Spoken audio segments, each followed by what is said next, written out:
Good morning guys, presenting the Solura cooling fan or kung tawagin is turbo fan kasi masyadong malakas ang buga niya kahit maliit lang siya. Yan, ang ganda ng kulay niya, no?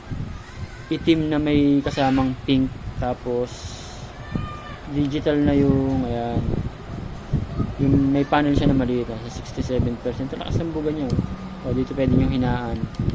Yan, yan. Tapos dito to palakas ng palakas.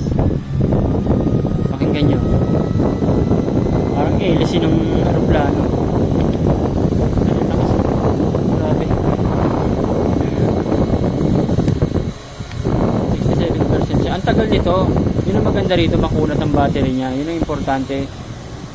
Yung ibang nagbablog, sinubukan nila to, tinest nila, umabot siya ng kulang-kulang 4 hours. So, sapat na yun, no, para temporarily na malamigan tayo kung nasan man tayo.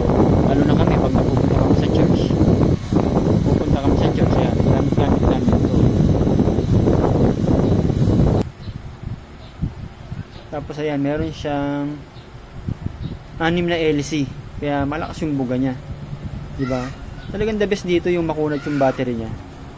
Tapos type C na rin yung charging input niya.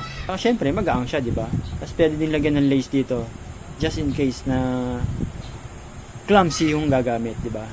So kung gusto niyo rin ng ganito, i-check niyo na lang yung yellow basket dito sa video. Alright? Happy shopping!